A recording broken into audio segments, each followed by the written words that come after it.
was critically panned. People weren't playing the game. All right, All these other okay, cool. All these other deterrents to going back to Redfall were in play at that point. No player base. Who you gonna play with? You had a few people that checked it out, see what 60 FPS is like for it, but like these are the issues that came into play. Just because you didn't have, for a segment of people who enjoy playing games like that, the option. Okay, you said you're ready? Yeah, it's up. All right, let me. I'm getting the.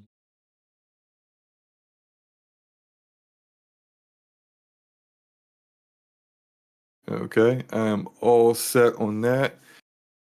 And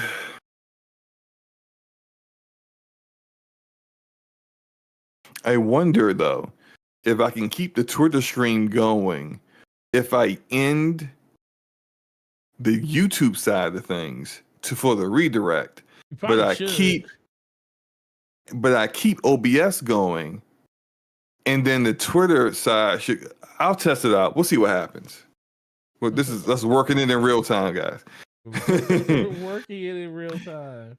And Nate said I played Redfall at 165 frames per second frame rate. And it was the least of that game's problems. Facts. Terrible AI. Terrible AI even attacking you. Lack of enemies going. There's a lot of issues with that game. Rodimus says he was wrong. It was when FSR 3.1 was announced. Exactly what I was thinking. Because 3.0 was announced like very shortly before Starfield came out, and there was just no time. It was like 2 or 3 weeks before Starfield even launched. There was just no time for Bethesda to implement that. Yeah. Okay. You ready to go, man? Yeah, I'm ready. All right. So go ahead and throw the link in the chat. It's already in. I don't see anything in the chat. There's a bunch of stuff in the chat. The link for the stream? The show? Yeah, I just put them all in there.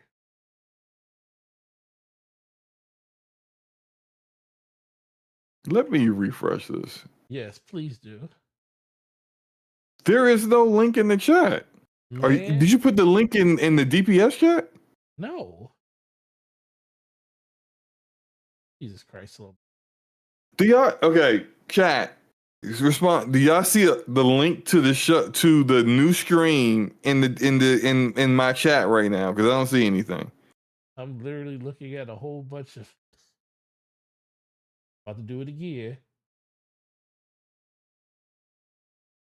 No, Lonely Snow. Thank you, Forte. What are you doing? I did. I literally did. I did it 4 times. You just did it. Just did it. No, listen. I'm gonna literally send you a screenshot. Now I gotta go back. Hold on.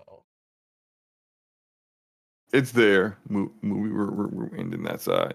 So that's done. Jesus Christ. Killing me, bro. Now, hopefully, I'm going to keep OBS going. Hopefully, the Twitter stream is still rocking. It looks like it is. Let's go. All right. So I'll just keep the Twitter stream going. Forte. Let's see here.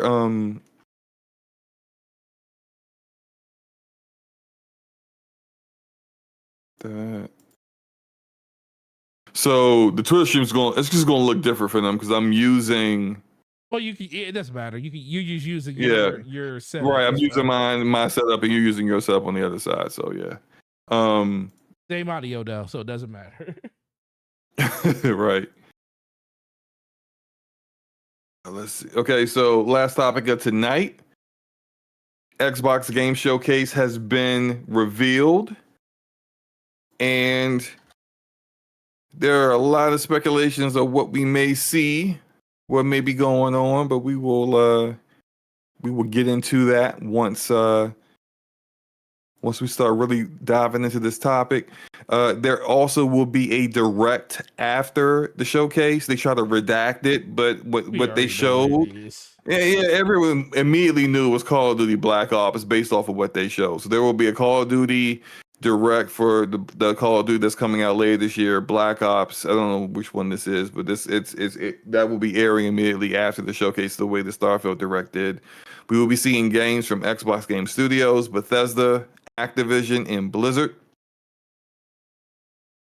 But there's also a lot of speculation going on right now. A lot of people are talking. People who have sources have been saying a lot of things about what may be coming out, what may be happening in regards to the announcements of more games going over to PlayStation and Nintendo. And so let's have a discussion here. We'll get to that in a second, I think. The first part of the discussion, I think, needs to be, what games do you think will be shown or potentially revealed? Forte, what are your thoughts on that? All right, so okay, I'll start with games that are potentially to be shown. I think Perfect Dark is going to get shown finally. I don't think it's coming out this year. I think it's going to come out early next year, probably March, April. So I do think that's going to get shown. I think the Gears of War Market Creators Collection is finally going to get shown with some other stuff tied to it. And if they're going to show that, I think they're going to also show the next Gears. They're going to show Gear 6 or whatever they're going to do with the next Gears of War.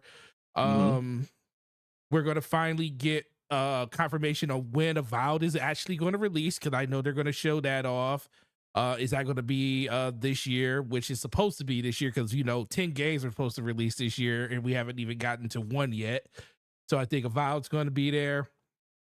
And I truly do think you're actually going to get a gameplay trailer for Fable, even though in the one they showed us before had slight implants of gameplay in it. I think they're actually going to show you a full-blown run of gameplay for that game too.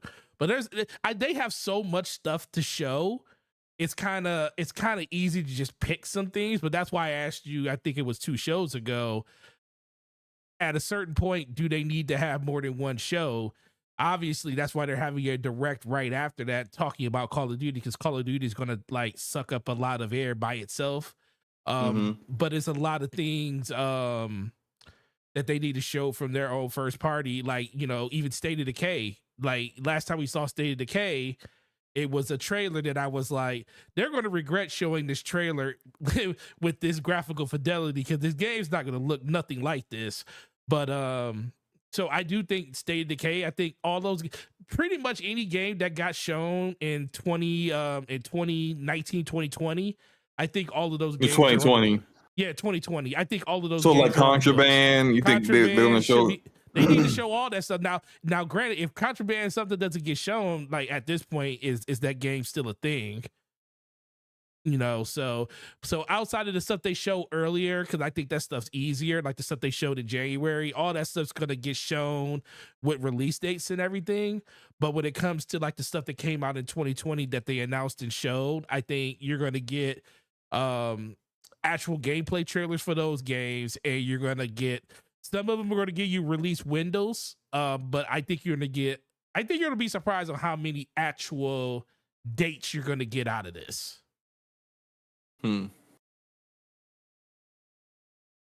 Now what those dates mean and where that stuff goes is a completely different conversation. I think we'll only get dates for games that are coming out this year. Oh yeah, just this year. Yeah, they ain't doing that and maybe window anymore. And maybe not even all of them, but I think so.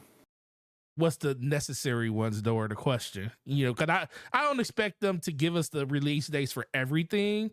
I think the games that they show that they need to do. The games that they show at the developer direct need to have release dates. Right, exactly. And that's it. Okay, so this is my speculation. I expect to see Clockwork Revolution. Yes. I expect to see South of Midnight. I think South of Midnight might come out this year, like holiday this year. I think State of Decay 3 might be shown here. We might see gameplay from State of Decay 3. But I don't think that's coming out until like 2025. Especially in light of all the information that we heard about Undead Labs and their development issues, hitting milestones and whatnot. I can't imagine that game being ready this year or anything like that. But I think we'll see gameplay. And as you said, it's not going to look like that Blur Studios trailer they used. So there are going to be people who are going to complain about that. But honestly, you know what kind of game State of Decay is. Yeah, at this point. As long as it doesn't look as ugly as the first two games, then it's fine. But it's a bloater.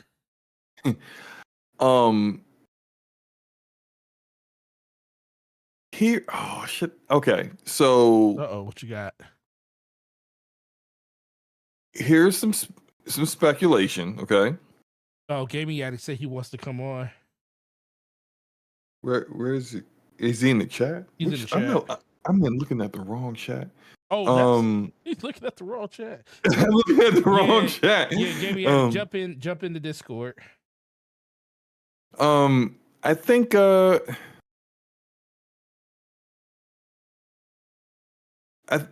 wouldn't be surprised if we see an old IP get remade, like something like an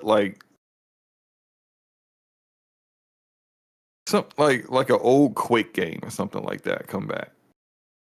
Like not a remaster, but like a full-on remake. I don't be surprised if we see something like that, but not like coming out like anytime soon, but just like a reveal of it that it's on the horizon. And I also kind of got this feeling. So I think we'll see more of Avowed, but in light of how janky some of the game looked, I can see Avowed being delayed out of 2024. And if they deliver on, like, if South of Midnight comes out this year, and then you got Call of Duty later this year, and you got Indiana Jones, which is supposed to come out this year, you got enough content coming out in this later period of 2024 where you can allow a game to breathe and get some polish going. Like, I will much rather a game releases completed, feature complete, than to be pushed out when it really doesn't need to be pushed out. And I like Obsidian's content, so I don't want them to. That's true. Not allow their games to get their full potential. So, those are my thoughts on that. Forte, I thought you was looking. I'll pull him in. You said you were waiting for Attic. I was waiting for Attic, but I didn't see. I looked away for a second. I didn't see him. Mm-hmm. Anyway, what's up, Attic? I think you're still muted. Let me see it. Okay, yeah. Can you hear me now? Yeah, I can hear you now. Yeah, we hear you now. Good. What's going on, guys? You sound like that, man. What's going on? What's going on, guys? What's going on, guys? What's wrong with my mic? No, it's nothing wrong with your mic. You just said, "What's going on, guys?" You sound depressed, man. That's what I said. What's wrong? Don't let the Xbox gamers get you down, bro. Oh, I don't care about that. Oh, what's going on, man? Welcome to episode 178, bro. How you doing? It's nice to be on 178. Oh man, well, we love having you here on 178. But absolutely. What you got for us, man? Whenever one of the lords call come into the hall, we gotta grace him with grace the presence. So what's been up with you, man? What you got to talk about? Just been live streaming Hellblade. Oh. Yeah, I've never. You just dropped this on us, huh? Yeah, been live streaming Hellblade 1. Oh, Oh, okay. So you like, come on, man. I was like, wait, what? I was like, you can do that? Yeah, that's like, what's going on here? Hold up. Like you sounded so shocked. I'm like, they don't think I'm playing the new one, do they? Well, look, man, we got the new one come out in like what 2 weeks. I was like, I mean, like, what? Wow, you can do that? You can do Broken this? embargo Already? I was like, You got a man. special stream key or something? Well, I mean, they couldn't stop you. They would have to take it down. Right. I mean, But you why would, why would you break like relationships for like a little bit of clout? Like, yeah, it's a very dumb idea, you know. So nobody would do that. That's why I was just like, wait, what? I was just so. that's why I was like, you just go drop that on us, huh? But no, I haven't played Hellblade 2 yet. I'm streaming the first Hellblade because I promised people I'd give Hellblade 2 a shot. got you. To our question here, what do you think will be revealed in the Xbox Game Showcase as far as games that we already know about, and as far as potentially like any surprises? I would say there's I don't know about Clock. I heard you talk about Clock. Like, I feel like that game's so far away. Clockwork. Like, I don't know why. I feel like that game's like 2026. Yeah, I can see that. I don't think we're going to see Fable because I feel like that's a next year game. I think that's a direct next year. So you think Fable will be like holiday 2025, and then they'll have a full on direct for it the way they're doing Call of Duty this year and Starfield last year? I think here's the thing, Xbox just has so many games in the tuck. It's hard to tell what they value more than more. Supposedly, we're going to see a Gears, so there's a potentially Gears coming out next year. So if Gears comes out next holiday, I would say that because it seems like the new thing is they always have that one game that goes after the June showcase that has a direct that's just dedicated to one game. So that might be Fable, because the way it seems to me, they are putting a lot of emphasis on the January games coming out that year, and then they have they feel like one more game. And I feel like Call of Duty wouldn't necessarily be that game this year, but because they just got ABK, they want to make huge statements. This is on our shit, bitch. Like, I feel like that is the whole purpose. If that wasn't the case, I'm willing to bet you Indiana Jones would have been in this spot and not Call of Duty. But because they want to, flaunt that Call of Duty, I understand why they're doing it. Just next year, I don't know what they would consider is worthy of being in that spot. Like, you could make the argument that Gears should be in that spot. Fable too. Fable comes out next year. Fable 2. Like, I feel like there's going to be a decent amount of heavy hitters next year. I just don't know because what they come out next year depends on what they do this year. I think this year is going to be really dedicated. They're going to have probably an announcement for ABK games coming to Game Pass. They might show Perfect Art, like gameplay of Perfect Art, because I feel like I'm seeing these E3s more as like a future thing and not necessarily like coming out soon thing now. Like last year, they had a lot of future games in there. Fable was shown last year, and Fable's probably not coming out till 2026. So 2025. So I think they're gonna keep on that. Like the direct of the first of every year, or whenever they want to do that first direct, is gonna be more in detailed on gameplay and stuff that all these games coming out. But the June showcases are gonna be on these games aren't coming out mad far, but this is what you have look forward to a couple years from now. I got you. So yes, like them showing Gears 6, it makes sense for this year's Xbox Game Showcase because it's for the future, and Gears 6 isn't coming out until like 2026 or something like that. And the only reason I think Gears might be there is because it's not been announced yet.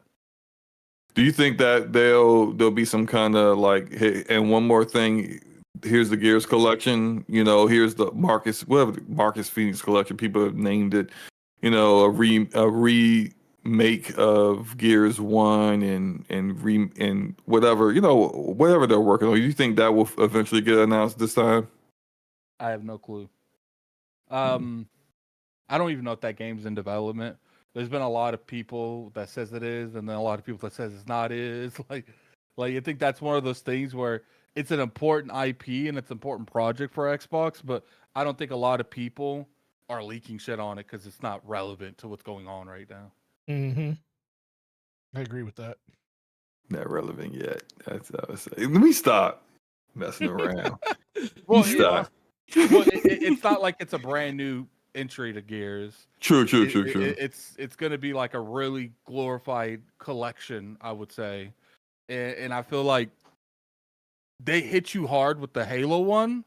Mm-hmm. So I think they're going to want that to be like, we're not going to sit here and tease and like leak this stuff because of how bad Halo Master Chief Collection was. You're just going to see it when you see it. Like, and that's if it's even in development. Because that's one of those few games that's been so inconsistent on where it's at. I don't know if it's a real thing or not. Mm. Well, that's a good point. But let's get into the messiness for a moment, okay? Okay, the messiness. Let's go. So we talked about our potential reveals. There's been a lot of talk this week about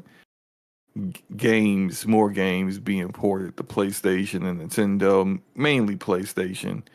And there's also been talk of some of that potentially happening around or during the showcase. So my first very quick question to the two of you is, do either of you think they would reveal a game going to PlayStation during the showcase? No, absolutely not. No. Okay, I agree. They're not doing that there. They ain't that devious. Until they I do think that they don't care too much about. I don't think that they've abandoned the hardware yet, but I do think it's nowhere near on their priority list. If it starts picking up because games come out, then they'll probably put it more towards on like a top priority. But I think at this point they're like, if it grows, if it lives, it lives. If it dies, it dies. I think their Rocky priority IV right now is the Rocky IV. saving the brand outside of the console. Right. Like with their Xbox Studios. And I do think that they know that if they come out there, and first off, I don't think at this moment they're looking at day and date exclusives on PlayStation. If anything, it's like a year, maybe 2-year timed exclusive. That's how I think it's going to play out, but I don't even think Xbox knows that's going to play out these days. So I think the biggest thing you're going to see right now is you'll probably see Starfield next year on PlayStation, probably the beginning of next year, maybe even at the end of this year. I don't know. But I would say it would work more towards their favor if they didn't have PC games day and day too. So it's just I feel like if Xbox, the console, all these games you had to own an Xbox. You couldn't even own a PC. Like, let's say game comes out 6 months later to a year, comes out on PC and PlayStation. I feel like the console would do better. But I feel like they give too many outs not to own it, and then they complain when they don't sell them.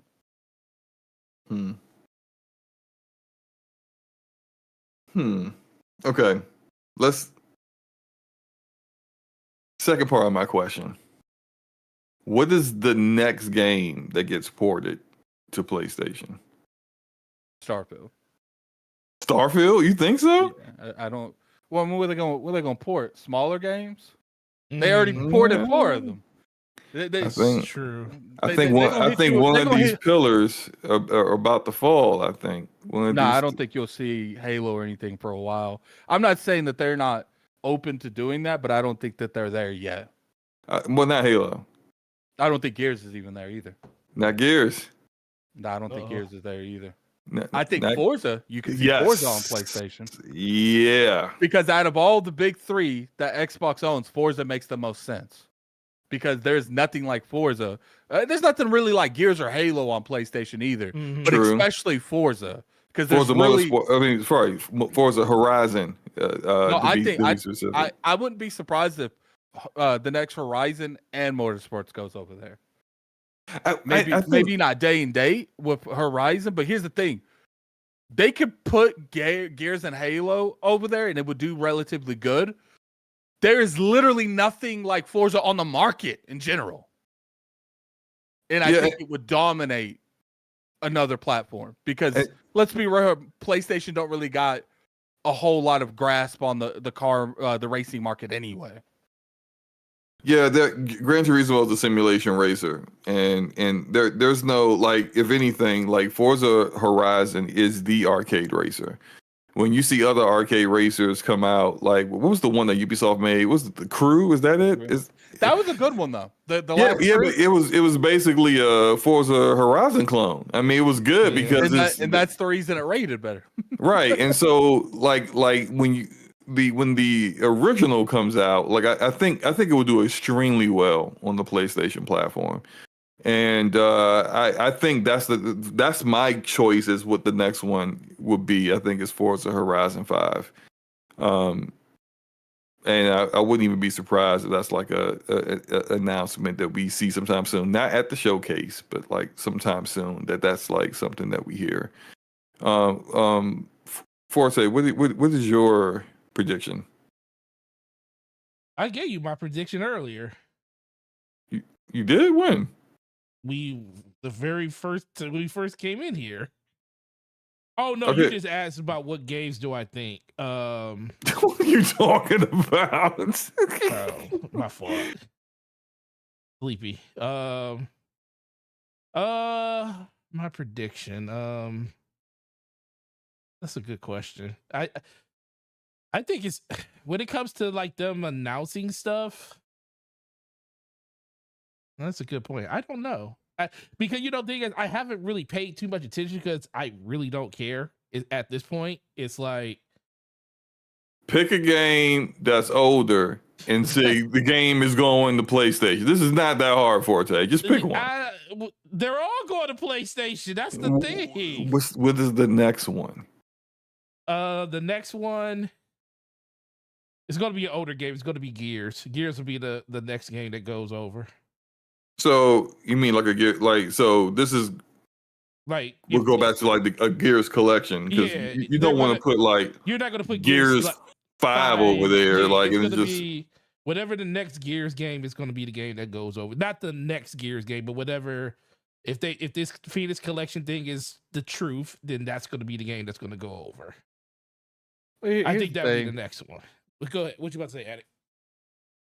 Depending, like, we can take shots at the console brand all you want because it's definitely it's not even on live support. Like that shit's beeping right now. Like it is beeping. So it's just like, but you can't deny that if Microsoft decided to, they would be the strongest third party platform ever in this industry. They will be. They will be. Yeah, I mean, there'll definitely be a significant third party publisher if they chose to go that route. I think future wise, they're going to continue to make hardware. It's just that the kind of hardware that they will make isn't necessarily going to be what we are used to seeing from Microsoft. Mm-hmm. Right. Like that handheld is definitely a thing that they're working on. And initially when I heard about it, I kind of figured it was like, oh, okay, so that's going to be like their second SKU. Like the next generation Series S is a handheld and not just, a little speaker or whatever the heck you want to, define the thing as. But they still have a traditional console as well. And I kind of feel like, I don't think they're going to have a traditional console at all. I think they're going to have a console until that console is not. I think right now they're like, look, as long as the console making at least its money back, Game Pass, all the studios, our third party deals that we make, we'll float the damn thing down the river. That's fine. But the moment that damn thing starts not at least breaking even, like how much it costs to manufacture them, what it takes to run, maybe not even Xbox Live, because even if they get rid of the console, they're still going to need to maintain that. If it doesn't at least break even what it costs to run the console portion, that shit's gone. Well, that's a good point right there. Let me ask you this, Addict. What is your thoughts on, because I talked about this for the last couple of weeks. What are your thoughts on the fact that for Xbox, because of the all of the conversation around not needing an Xbox or anything like that, what do you think about the fact that they're just trying to bottom out Xbox and they're trying to see what's the bottom of the Xbox community? Is the bottom 25 million? Is the bottom 20, 15 million? What do you think about them? Because they're consistently telling people that they don't need one. So that definitely doesn't help your case in selling them, unless you're just trying to figure out what your actual user base is. And what do you think that they're just trying to find out what the bottom of Xbox is so they can see what their future in 2028, 2029, 2023 looks like? The problem with the bottoms, they keep digging the fucking bottom more and more deep. Like, right. I guarantee you, just think about it. Just putting games on PC day and day. Think about how many PC gamers had an Xbox last gen. Mm-hmm. They don't got in a Series S and X. And now you're talking about doing the PlayStation. You're digging that hole more and more. So it's just like, look, like, I do feel like the games are going to pick up. If Hellblade comes out, it's good. Avowed comes out, it's good. Indiana Jones come out, it's good. They get the Call of Duty marketing rights.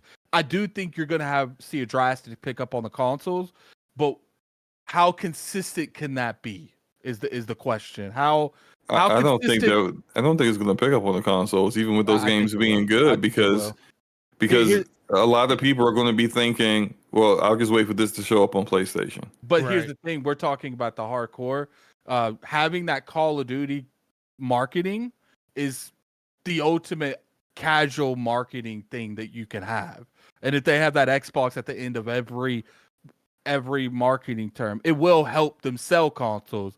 But the problem they do that though?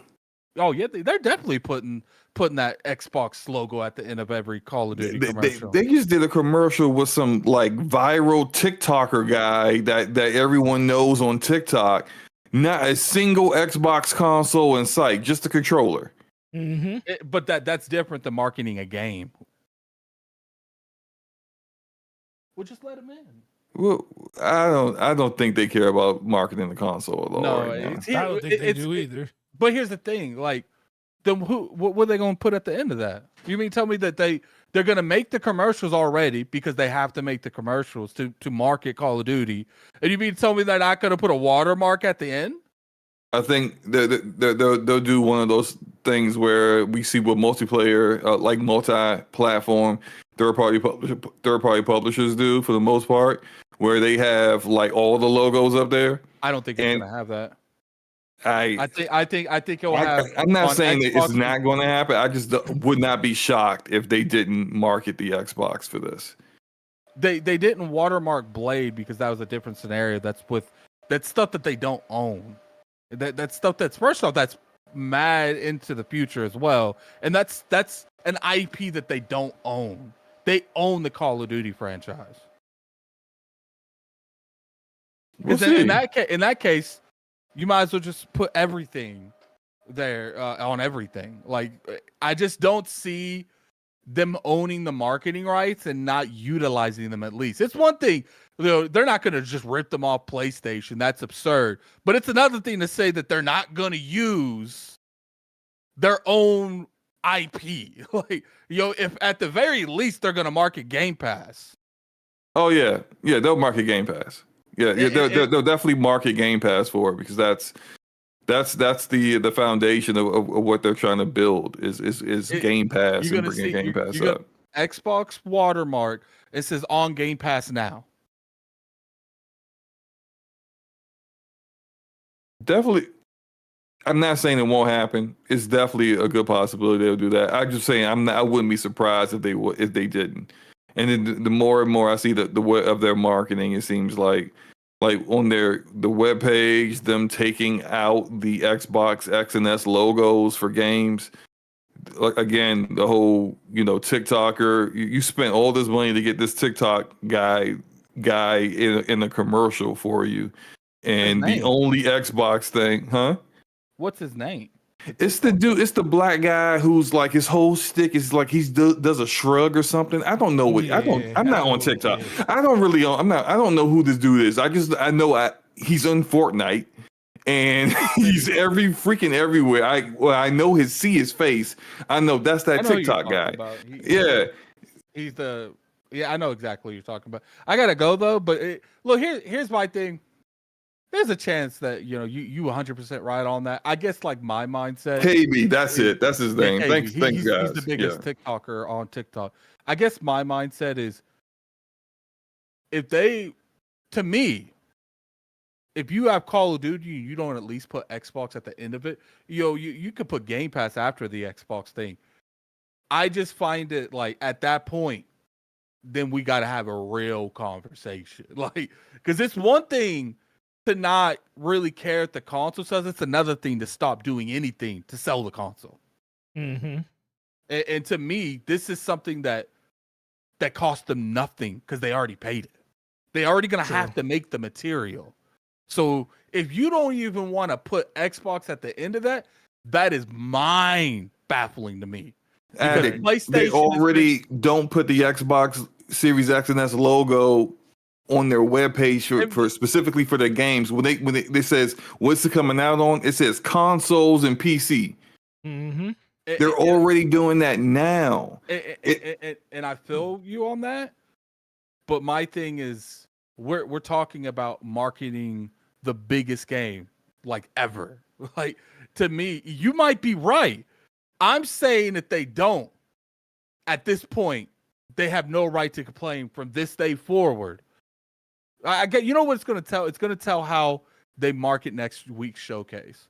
If they don't put Xbox on any type of the marketing, if they just say console, then I will lean more towards your way. Because at that point, it's showing consistency. Because you can't just use the Blade and how they restructure the website. Because I think they're doing that because they know some of these games are slowly coming to PlayStation, and they want their website to be more friendly. Does that make sense? Mm-hmm. So but that's not really going into the marketing ploys in general. I feel like that's a little different.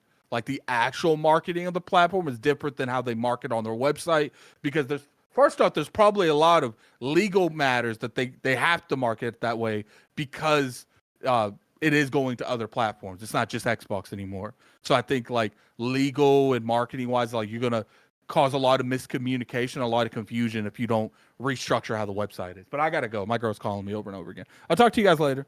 All right. Later, Addict. Peace. That was Gaming Addict of the Iron Lords podcast. Appreciate Addict for coming through. And also his shout out to his secondary YouTube channel, Addicts Arena, where it's a lot of let's plays and live streaming playing games. So check that out if you're interested in all that content. Forte, did you said Gears as your game that you think might be going? I think that's the next game that's going. I want to be I'm not going to be not necessarily slanderous. I don't want to be slanderous. Oh man, here you go. But what I wanted,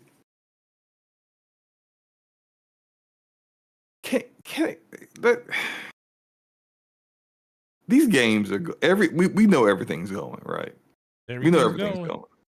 Everything's going. I think the future of Xbox is it's going to be different than what we know of Xbox, of traditional platforms going forward. I think they're going to be more, how like someone can make a product, but they really don't care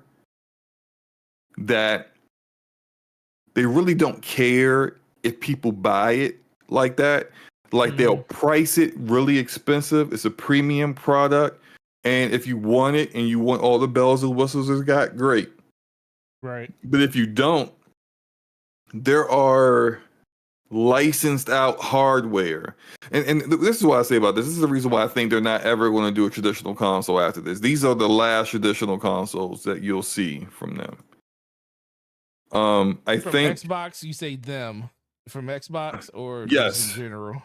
from Xbox. I think this is the last traditional ones that you'll see from Xbox. I think that the Xbox handheld is their future when it comes to hardware, because they're not doing like a Switch kind of handheld. They're doing a PC kind of handheld. And I know that's already kind of niche to begin with. The most successful PC handheld is the Steam Deck by Valve. That's only sold like 3 or 4 million.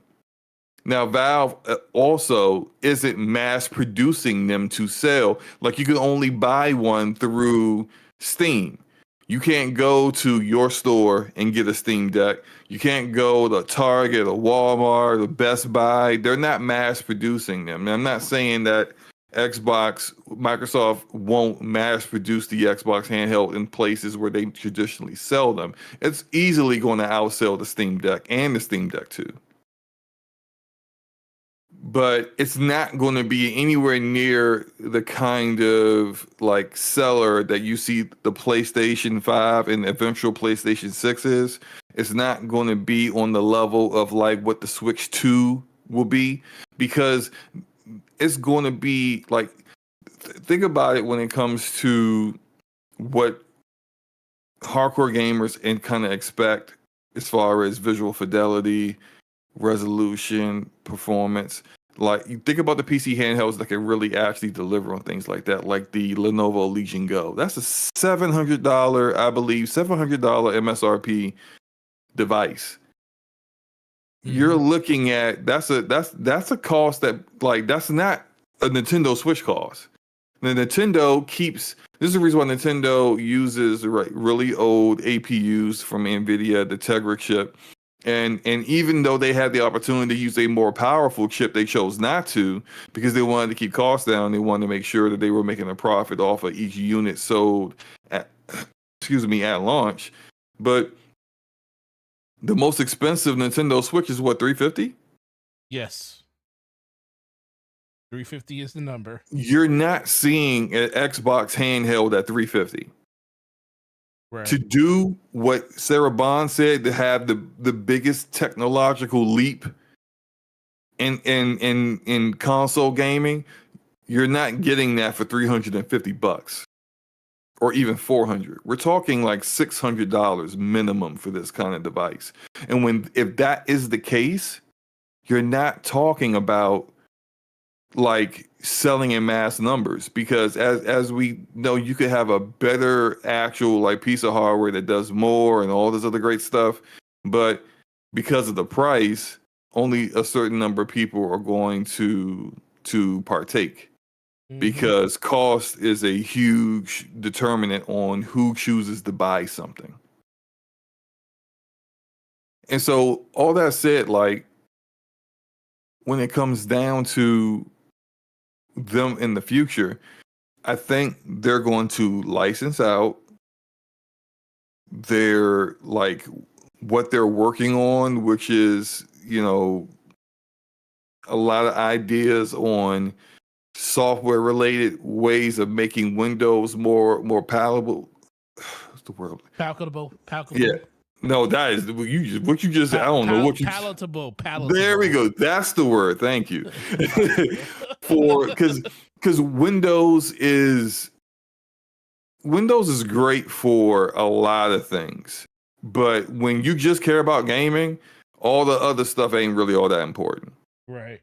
And so we see people like we know, like Everborn, who be out here, like, you know, spending an entire weekend to make his PC cosplay a console, where he just turns it on by pressing the X button on his controller, and it just boots him directly into Steam's big screen, big boy screen, whatever the heck it's called. You know, it is doing stuff like that. Like, that's what the kind of experience they want people to have, but from the PC ecosystem. Like, that's very much them potentially licensing out that to, because already Windows is licensed out to Lenovo, licensed out to the majority of the PC handheld devices that are out there right now. The only ones that don't do it, I think Logitech is using Linux, I think, for the G Cloud, and the Steam Deck uses Linux, but everything else uses Windows. And I think they're going to want like MSI with the next version that they do, Asus with the next ROG Ally or whatever, the Ally 2 or 3, whatever, using this more streamlined version of Windows, because the device clearly is bought to not be a PC, but to play games. And even though you can do some other utilities on it, that's basically how these devices are being marketed. I think they're gonna like basically, hey, look, here's what we're working on. You can put that in your device. We're gonna make one too, but ours is gonna be super premium, really, really like high end, and we're gonna make enough that we can make a profit off of this. But we're not trying to mass produce these and compete against the PS6 when it comes to sales. I think they're done with that. I think they understand that it's never going to be that way for them. They're never going to outsell PlayStation. Now, I think they could if they actually did the right things that Nintendo and Sony do on as a publisher, as a producer of content, and making sure your studios are hitting milestones and getting, when you know people are inadequate, and when it comes to delivering on content, to make sure that those people aren't in charge anymore. You know, like the people who are very Chihuahua-like in nature. When it comes to localization and making sure that the regions of the world that you put your games in, that they actually understand your games, that you actually have correct localization that makes sense, and the words are right, they can read it, is not poorly done, because that affects your reputation overall. And so they don't do any of those things. And so, of course, you're not going to be a brand that is valued on the way that a PlayStation and a Nintendo brand is valued in the gaming space, because you don't do the things that they do. So if you're not going to do those things, and you're just going to have other people do those things, you want to be a version of Tencent as a third-party publisher. Or when it comes to being a storefront, you're more Steam than you are. When it comes to being a platform, you're more Steam than you are PlayStation. All right, that's fine, but you gotta make sure that you, like, Steam didn't get where they at by by not delivering in very specific ways. And if you're going to try to topple them or be a competitor in that space, you need to be much better than where you're at right now, because the Xbox app on PC, terrible. I don't know why they haven't tried to integrate it over to they got a launcher in BattleNet that is great. I don't want them. I really kind of don't want them to touch BattleNet, because I kind of feel like all they're gonna do is just make BattleNet work. BattleNet is okay. It's not great. It's better than, but that's what I'm saying. But everything's better than the Xbox app. Everything's better than that. They own something that's better. Yeah. That's all I'm saying. I'm not saying they should or shouldn't. I'm just saying they own something that's better. Yeah. But yeah, I mean, that's all I got. Anything else you want to add to this topic before we get up out of here? I just think, well, a couple people in the chat, Floodzilla said, it wasn't Floodzilla, sorry, it was Jay Wade. He was like, coming out with new hardware where your previous hardware didn't sell. And I agree with that. The only thing that I will say is, it's like the misconception of what the Xbox Series X is. People talk about how the Xbox Series X, a lot of it's like fanboy talking stuff about how it's a terrible console and all this other stuff. It's not a terrible console. It's actually, on paper, the more powerful system. It's just the fact that it's held down by a whale in the Series S that, Xbox just won't sever itself from. So it just gets a bad rap on that. But I also think people kind of really take take it too far when they say Xbox can't sell systems. It's not that they can't sell systems. It's the fact that they're actively telling people not to do it. Every time they come out and say every screen's an Xbox, games on PC day and day, every games going to other platforms, going to PlayStation. Every time they do something like that, I used to be very, very against people talking about devaluing of systems and consoles and ecosystems, but that's actively what they're doing. So every time I see these numbers, 30% decline year over year, 30% decline year over year, I'm like, well, I'm not surprised by it no more, because they've been telling us for almost 5 years that you don't need this, you don't need that. We want gaming to be inclusive. We want you to play wherever you want. We want you to play your games in the manner you want to play them. Going all the way back to Shannon Loftus talking about, games going to PC for the first time, when Xbox community was basically really, really pissed off about it. They were talking about, well, there's not that much crossover between PC and console. It's completely different now. It's a huge crossover, because Xbox's Game Pass subscriptions drive more on PC than on the console. That's only happening because there's more people going into the PC ecosystem and getting the option to be able to play those games over there. So actively, they're sabotaging themselves on a hardware front. It's not. I just refuse to believe that they just can't sell a console. They can sell a console if they want to. They have all the ammunition in the world to do it. They have Activision. They have games like Hellblade coming out the years. They got Blade coming out. They got Fable coming out. They got so many games releasing, and this is the year that they decided to say, you know what, guys, we're gonna start putting our games on other platforms, because the Xbox community, y'all ain't enough. They're talking to me. They're talking to everybody that's out here playing on an Xbox Series X that enjoyed our consoles and bought them for particular reasons. And they're saying, you don't buy enough games. And that's disheartening, because it sucks the air out of all of the conversations and stuff at this point. It's like, well, if you were going to do this, then why did you allow people to, not allow, because you didn't allow people to do anything.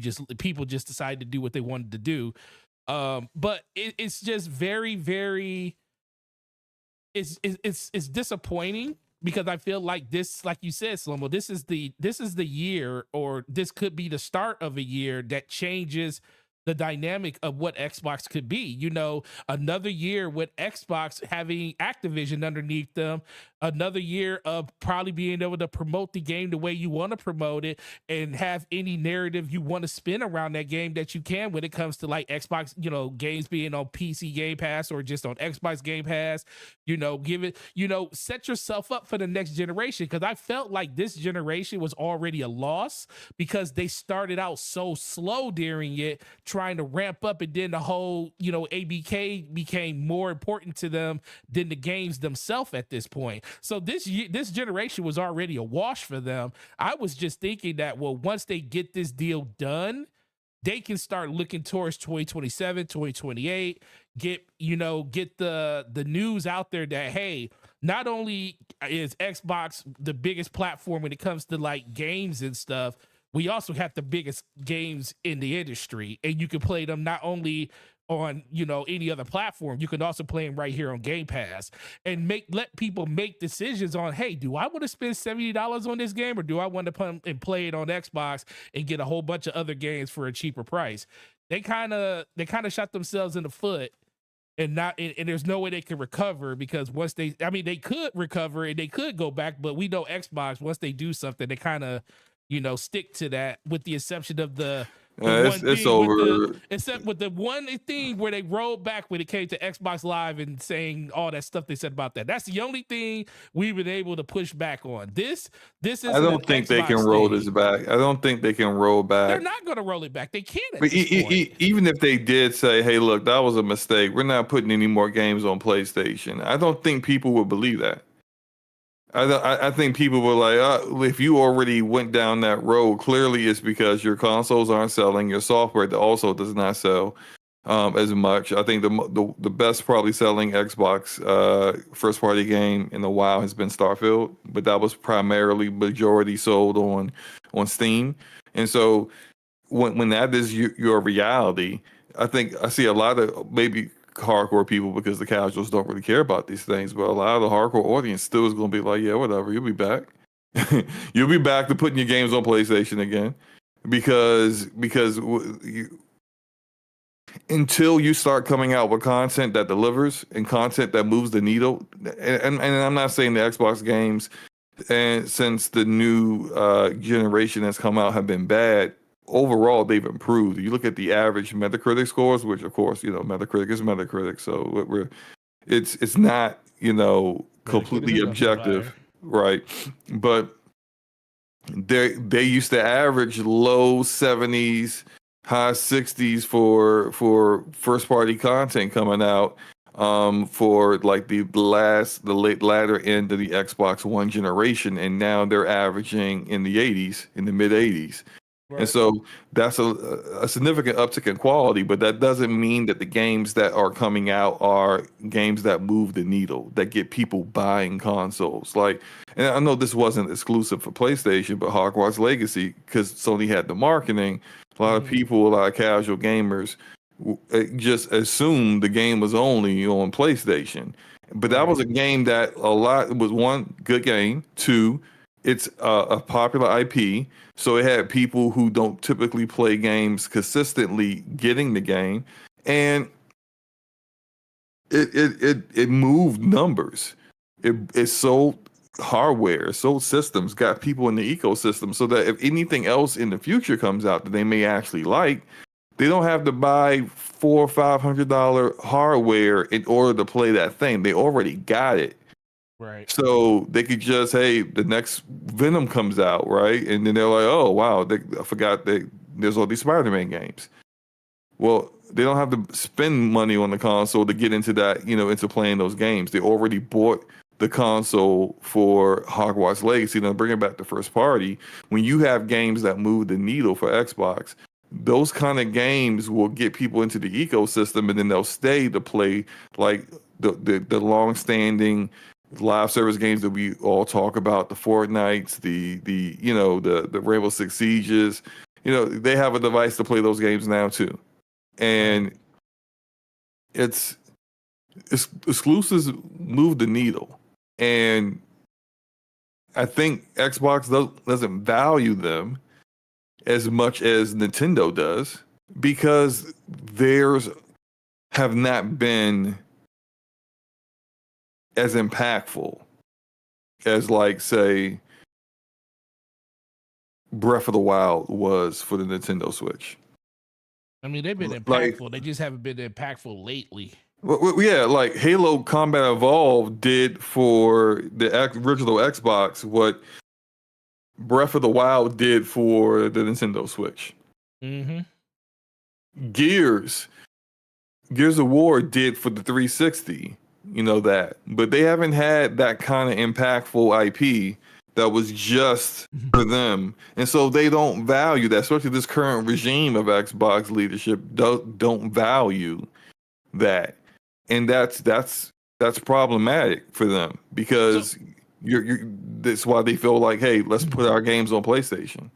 All right, so let's rewind this and go back to the one thing. The biggest mistake I felt like they made. They should have just, I know as gamers, we love exclusives because, exclusive self-consoles and stuff like that.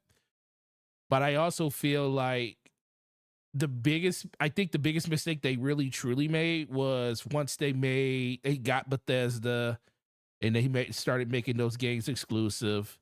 And then the same thing with Call of Duty, because they were kind of forced to do that. I just feel like at a certain point, if it was an Xbox Microsoft game studio, because it seems like it's just all about making the money back. At this point, especially for Microsoft. Microsoft said, hey, oversight galore. We see the money that Activision is bringing in. We need to keep those games in many places, and plus that's been the standpoint of Satya Nadella forever. Ever since he said, gaming in more places, don't care where you play, all of that stuff. Even Phil Spencer echoes the same thing.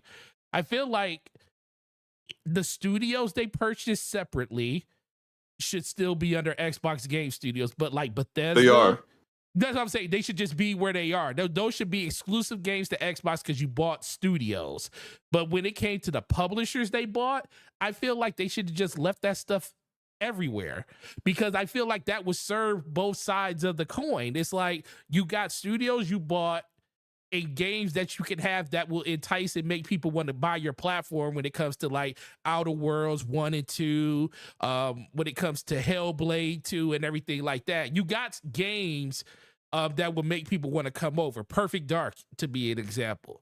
But then you're getting more revenue from games like Starfield that they're finally releasing, or when Elder Scrolls comes out, or Fallout 5, or whatever other game they're going to make. And then you finally get Activision in the same thing. I felt like at a certain point, if Xbox was going to make the decision to put games everywhere, they should have just left the first part, like all of the publisher stuff, they should have just left them the way they were and just reaped the rewards of all of the games that they were getting, because then at that point, I think Xbox gamers wouldn't be as slighted as not they enough, are man. now. It's not enough. They spent $70 billion on ABK. No, they need to what I'm make saying. that money back. No, you leave ABK the way it is. Like I said, you leave ABK the way it was, like it is now, and you leave Bethesda the way it was. You leave all of those studios, the publishers. I'm not talking about the developers that you purchase separately. You put them underneath Xbox Game Studios banner. They're the ones that's going to be making the games exclusively for Xbox and PC. But when it comes to your publishers, Bethesda, ZeniMax, and all that stuff, and Activision, you should have just left those where they are. And that would help you recoup that money faster, because those are the ones you spent the billions of dollars on. I think you can't do that simply because it's still causing the issue that they're currently at right now, which is not when it comes to games that was already everywhere else. You wouldn't cause a problem. No, because they said when they bought Bethesda, they said these games are going to be. We bought Bethesda. They bring exclusive games to the Xbox players, and so when you go back on that, you're starting the process. No, I'm saying they should have never. That is what I'm saying. I'm not saying they need to do that now. I'm saying that should have never happened. No. I mean, they should have never said that. No, they should have never made those games exclusive. They should have left those everywhere. But that was the purpose of buying ZeniMax. I don't think they were lying about that. They bought ZeniMax Media for exclusive content for the Xbox ecosystem, which was Xbox and PC. That's why they bought it. And it was no problem until they decided to start putting games everywhere. No, I think it was the problem where Activision, they got forced to put them everywhere with Activision. They were forced to put Call of Duty everywhere. Well, no, Call of Duty everywhere. Still Call of Duty is the only one that's everywhere. They haven't announced anything else, even though we know everything's going. Everything's going. So, but Call of Duty was the only one that they were legally obligated to put everywhere and make sure it stayed everywhere. That's not the case for the other games. Right. And so as soon as I've said it before, I'll keep saying it again. As soon as one game went over the PlayStation, it's no different than all of them going. Sea of Thieves, and people complain about, well, why is it that like Sea of Thieves is like the Metacritic score is like high 60s on Xbox, but it's in the 80s on PlayStation? It's like y'all can't be this dense. You know why that's the case? Mm-hmm. When that game came out in 2018, it had no content. You just riding the boat with great water. It was some good looking water too. It's still good looking water, but it's boring. And when no content, it's not boring now. I hear, but yeah, I'm talking about 2018 Forte. Yeah, 20, it wasn't boring in 2018. Yes, either. it was. Did you play it? Yes, I put 8 hours in on the first day. 8 hours? Yes, 8 hours on the first day. After the first day, how many hours did you put in? Well, it was the only 8 hours I put in. Thank you. It was boring. Shut up. Stop your lies. No. I have fun playing it during that 8 hours. I just play with a bunch of random people, and I have nobody else to play it with. So and anything past that 8 hours for you to do, there was nothing new. There was nothing else. You've done everything in the game in those 8 hours. I still can't believe I played that game 8 hours the day it came out. The audacity to be capping in here. It's almost something. It was great. Shut up. I ain't say it was great. I just said it wasn't terrible. It was. No, because you said it's terrible. It's not. It wasn't terrible. It was just. It was okay. I didn't say it was terrible. I said it had no content. It was boring, is what I said. I said it was boring. It wasn't boring. And you want to know why it's boring? Games with no content are boring. Like The Division? You know what? The Division has content. No, it doesn't. You Destiny crackhead. Okay. Destiny forever got content. I just sometimes the content. No, yeah, content that's sunsetted and vaulted. Oh, actually, they brought actually, slow mo. I don't care. I don't care. Coming back. I don't care. They should have never taken it away from you. You pay for it. Guess what? Slow all that stuff that I don't want to guess because I don't care. I don't care. Your vote that you got and you earned and made you quit the game. They're unlocking all of it on June 4th. No one cares. So anyway, back to Sea of Thieves. So you can't use your back to Sea of Thieves. All your stuff thing anymore. Okay, yeah, but it should have never happened in the first place. So anyway, they're giving it back to you now. So Sea of Thieves. The reason why this average meta score is 80. Can you stop cutting me off? Shut up. No, I'm saying Rodney is right. The division is boring and Destiny is a full-time job. And Lonely Snow says, I do care. Can I finish my point? Hey, I'm just saying, man. You just stop saying. It's what you need to stop doing. And stop saying. Anyway, the reason why Sea of Thieves has an average Metacritic score on PlayStation in the 80s is because it's got 6 years of content that was not there when the people made reviews for the game in 2018. Like, people can't be so dense to not understand the context here. And the context here is that it's not the same game that's being reviewed, and they're not going to re-review the Xbox game. Should they do that for live service games? Yeah, I can say that. Like, re-review a game that gets massive content updates, and then let the new version of that game be the review that people look forward to. But that's, reviews are imperfect, and the system is not great. And honestly, I think scores are pretty bad because all the people do is all they care about is the number that was provided for the score. They don't read your review or watch it or listen to it. They don't care about, the things that you're talking about in detail. They just want to know what score you gave so they can, console war or whatever. So whatever.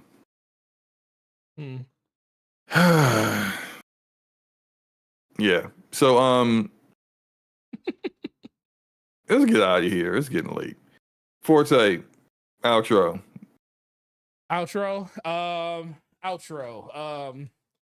There's a Q&A. Which game is better? Which one did you enjoy more, Destiny or The Division? Go ahead and hit that up before we get up out of here. When you are more focused on capping for your trash Destiny than these actual topics, I swear. Wait, hold on. Now, that's disrespectful. I participated in every topic and gave great sound explanations around those topics, sir. You're overvaluing how good your takes were. Your takes were not that good. Oh, really? Oh, okay. So, yep.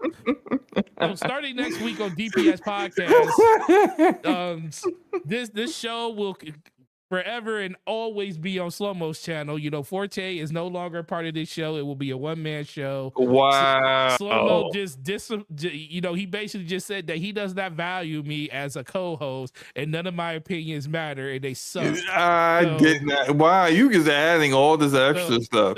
I just said your takes weren't that good. That's basically what I heard. That's basically what I heard as you were saying all that stuff out your mouth. So it is what it is. But I appreciate the chat. You will know exactly what I'll be doing going on in the future. I'll put it out on my on Twitter every once in a while. Oh my God. I'll let you guys know exactly what's going So on with me. But emotional. you can find me at Gaming Forte on YouTube and Twitter, Xbox Live and PlayStation. Enjoying games, with friends that I really care about, that really care about me and my takes. But with that, you guys have a great rest of the weekend and enjoy the games that you're playing. And let's hope that Xbox does not make the brutal mistake of announcing PlayStation games on their own showcase. They probably won't. Let's don't be surprised if you see a statement come out after the showcase on social media. Don't be shocked if that happens. Mm-hmm. My feelings are officially hurt now. Your feelings ain't hurt. Come on, man. Yep. You be all right. My feelings will only hurt like this one other time, and they're hurt now. Matter of fact, let me, since this is my last episode of Damage Per Second podcast, with Slow Mo Backsled. Let me I think your feelings are more hurt by the poll that says that the people enjoyed Division more than Destiny than you were me saying your takes weren't that good. No, shout out to those people. Division's a really good thing, but I just, I don't care if they listen. The numbers by themselves tells me I'm right, but our chat, the numbers themselves tells me that I'm right. That more people enjoy because Destiny sold what? Oh, and what Division sold what? So what does that have to do with anything? Wait. So Madden is the best game ever, FIFA best game ever, Call of Duty best game ever because they sell great. Wait, hold on. But I mean, like that's terrible logic. We're talking about in comparisons. Just like Destiny, is it better? Okay, than Fortnite? so compare.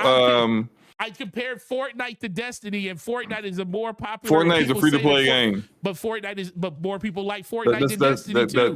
That's not a pay game. But more people like Fortnite than Destiny, right? That's not the point. You try to use sales to justify Destiny was better, and now you're trying to talk about Fortnite, which is a free-to-play game. Okay, you name a shooter. You name a shooter. This is terrible logic. You name a shooter there that we can compare it to. What game? Destiny. I'm not comparing. This is what happens. Hold on. This is what happens when you start playing Destiny. Every time you start playing Destiny, you make everything about Destiny. When no one cares about Destiny, like you make everything. You have to interject Destiny into every conversation or episode. Destiny is not a topic on any of these topics lists. It is not in the mindset or ecosystem of anybody that cares about popular games right now. No one's caring about Destiny except for Destiny players, and you have to interject it in everything. And there's a lot of us.